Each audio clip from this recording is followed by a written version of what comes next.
never slow up, no I don't take shit. I got no love for the fakeness. If you wanna play tough and wanna hate this, I'll always show up. I don't ever slow up, no I don't take shit. I got no love for the fakeness. If you wanna play tough and wanna hate this, I'll always show up and make a statement. What's up? Welcome back to the channel. It's your guy Dan, and tonight is our Smackdown November 1st, 2024 show review. I was kinda entertained. Let's just be honest, this show was recorded last week, so it got spoiled all over the internet, and even WWE acknowledged this, so they didn't even try to hide it. So basically, we all know what happened tonight, and I will touch on everything for some of you who do not watch the shows, that you watch reviews, and you might catch here and there. So let's get to it. Tonight, we opened up the show with Nia Jax coming down to the ring. Guys, tonight's episode is all Crown Jewel oriented, and that's why I said I was kind of entertained. I was only entertained because of the bloodline. That's it. The rest of the show was meh. It wasn't even mid. It was a 3. Until we saw the bloodline stuff, then that was an automatic. What, 8? That works.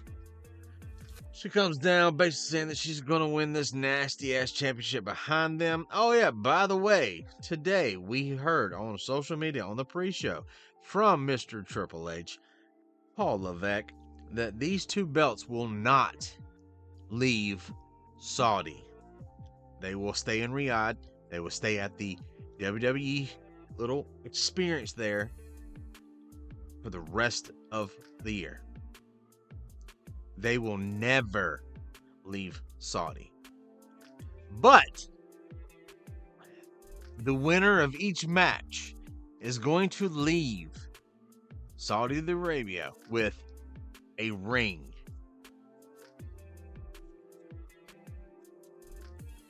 Yeah. Sounds like they're taking a little bit of AEW creative there. Way to go. I'm just giving them shit, guys. I mean, that's fine. No one likes these belts anyway, and I don't want to see them carry 2 championships all year round. So, unless their name's Roman Reigns. That's right, I said it. Then Liv come down with Dirty Dom and Raquel Rodriguez. The Big Back. Paddywhack. Whatever. They went back and forth for a little bit, saying which one's going to be each other, and then Tiffy Time showed up, and she basically said that she will be in Saudi. She has taken her money in the bank, and that she will be cashing it in. We had an impromptu match with Liv Morgan and Tiffy Time. It was a decent match. Morgan won, and then Nia committed murder before they went to Saudi Arabia. I would have waited till they went to Saudi Arabia so that way she couldn't be extradited. But, you know, that's just me. Kidding. So, the whole Tiffy thing, we'll get to in a minute. We finally got the Street Profits wrestling on Smackdown for the first time in a while, and I appreciated this shit. I love the Street Profits. I love Montez Ford. I love Dawkins. I think both those guys have got a complete future ahead of them, and there was an article that came out not too long ago talking about Montez Ford, saying that he is that guy. He can see himself being the world champion, and honestly, so can I. I love Montez Ford. I love Angelo Dawkins. Are they there yet? No. But that's not their fault. They haven't been pushed the right way. And to me, I would break up the Street Profits for them to go do their own independent title run is I wouldn't even have them break up and fight like WWE always does. I would just have them simply say, I love you, bro. Love you, bro. I'm gonna go over here and handle mine. You go over there and handle yours, and I'll see you on the flip side. And then later down the road, they hook back up. That would be fine with me. I'll be cool with that. It was a good little match. They was against Prudly Deadly, which, whatever. It's Fashion Police 2.0. But yeah, Street Profits won. Thank God. Then we got these two in the back. Tiffy was like, look, I'm not going to cash in on you. I'm going to cash in on her, and I'm going to be world. She was like, I just said that every time. Sorry. I just said that because I wanted to mess with Liv's head. So, yeah, whatever. So then they made up these two. These two got a match later tonight. But, you know, they're just setting up. Naomi's going to go after that belt. She's the next contender for Nia's belt. We got these two going out, the best friends. And then we had Indy Hartwell and Candice LeRae. And the funny thing is, I told you this was taped. Indy Hartwell was just released 2 hours before this show aired. Yeah. So basically, they didn't even wait until she was off TV to announce it. They did it before. Way to go, Triple H. This was an okay match. Really short. Honestly, this is the part where I went and go smoke a cigarette because I was like, yeah, I'm not even worried about it. Every time. Sorry, guys. When I do these things, I get tired because before I set up and everything, yeah, it's just a thing. Then we got the OTC. And Big Jim come down to the ring. And to be honest with you, I hated this. Not because of Bloodline. They're pushing this whole Jimmy and Jay and Roman are separate now. And Roman Reigns said he respected Jimmy for making the play, calling the shots. I think Jimmy should have got his own entrance. Just saying. I know that they want the Bloodline ties, but at the same time they could have given us like 2 extra minutes and let Big Jim have his moment. But they did let him do a complete promo. And I'm going to tell you right now, pause for a second. This was my favorite segment in the show. Not just because it's Bloodline, but Roman didn't say but one word in this whole block. It was mostly handled by Jimmy and who I'm going to talk about next. Jimmy basically said, look, I respect you. I love you. You'll always be my tribal chief. But right now, we ain't got shit handled. We need help. And I made up with him. And I'm going to call him out. And we're going to talk about it. And I need you to listen. And look, I need you to trust me and all that. And Roman kind of cut him off. It was a good promo from Jimmy. Normally he's funny. And this was a serious promo. Roman did the mic thing where he's like, hand me the mic. And I felt this was like, I was like, look, I get it. But at the same time, Jimmy's supposed to be being pushed by himself, coming back and helping you out. The respectful thing to do is not cut him off and act like you used to. Then it happened. We knew it was going to happen, but it happened. We got, Jay comes down. And let me tell you, this place was on fire for Jay. They were loud. It was so loud in there. Everybody was with it. And they took a shot at Roman. And Roman's just like taking it all in. And you can tell that he's fucking proud of his cousin. Or technically it's his nephew. But anyway, he's fucking proud of his family member. He is truly main event Jey Uso now. This was a great moment. This was a feel-good moment. You could just tell in the ring and the environment in there. Everyone loves Jay. They do. And Jay gave one of the best promos he's ever done. And the reason why it is because it's always a little truth with it. Whenever there's a little truth to these guys' promos, it feels real because it is real, and they show a lot of emotion. And they sometimes Jimmy and Jay have this thing about where they will stutter a little bit here and there and all that. A lot of the wrestlers do. Roman does not stutter anymore. He doesn't. He just knows his nuance, his presence, his aura. If he's just confident and he barely messes up on his lines anymore. Jay has not learned that art yet. He's getting there. Jimmy is he's better than Jay is on the mic when it comes to not being so like worried, self-conscious. But this was the best promo that Jay has ever given. I love the Braun Breaker promo, but this one right here, it came from in there and you could just tell it. He basically said, you know, this is it. If we're going to do this, we ain't all good. But if we're going to do this and I'm going to be in this match with you guys, I got to let you know, I am not your lackey.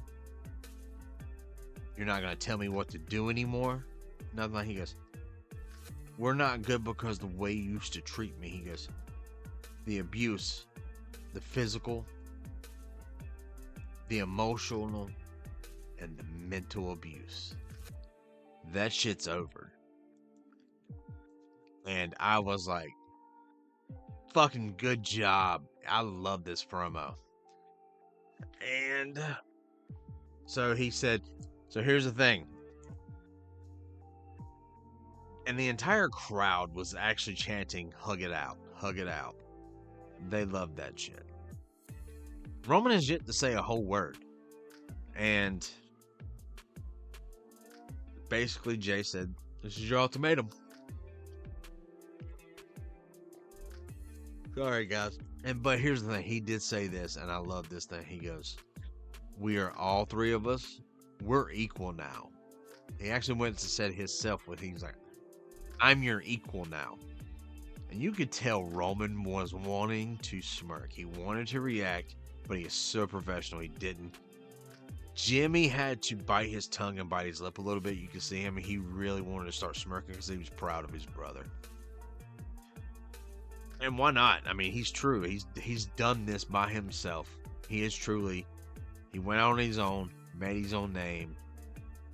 Didn't live off the name of Roman. Didn't like hold on to his coattails. He actually went out and did his own thing. So you can tell the family is proud of these guys.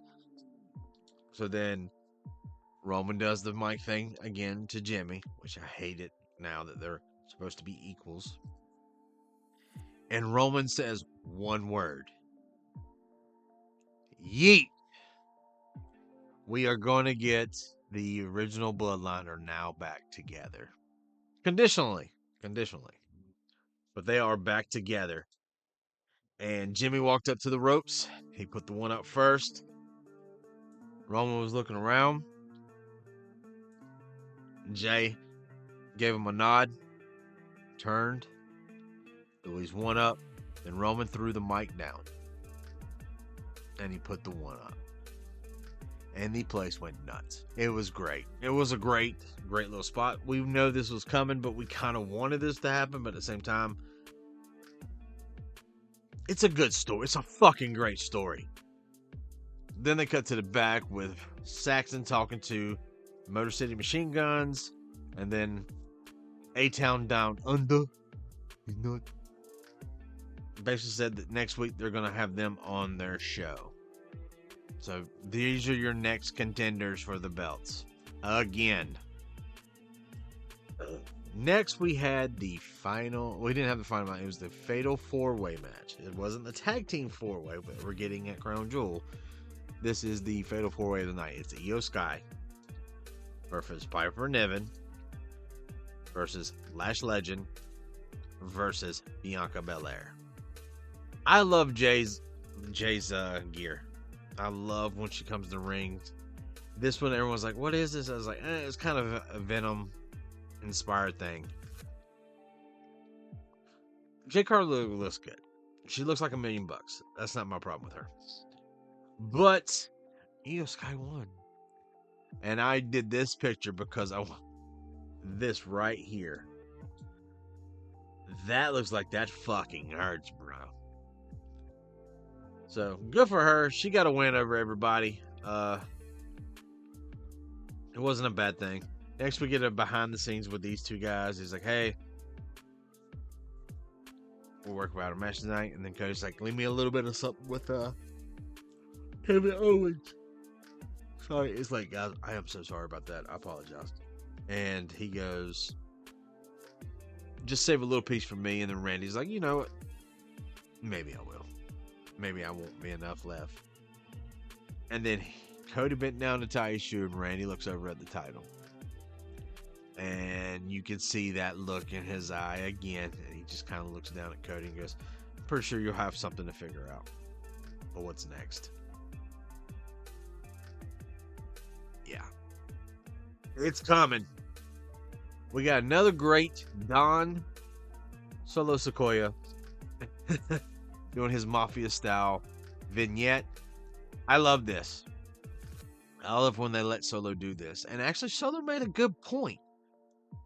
He's like, Roman, every time you were there and you needed me, I was there. Every time you needed your dirty work done, I was there. I was your enforcer. He goes, where were you when I needed you? Where were any of you three when I needed you? Pause. He fucking put Jimmy on the shelf for no reason. Reasons. Unpause. So, and then at the very end, he goes, you're going to respect them. Talking about his own family. He's like, y'all wasn't around, so I had to make my own family. My own tribe. He said, I'll tell you this, though. You will learn to respect them, and you will, after I beat you, acknowledge me. So Solo's on this kick of like, even if he beats Roman, he wants him to join his bloodline. And technically, Solo's not wrong. Solo's been there for him for every dirty little deed.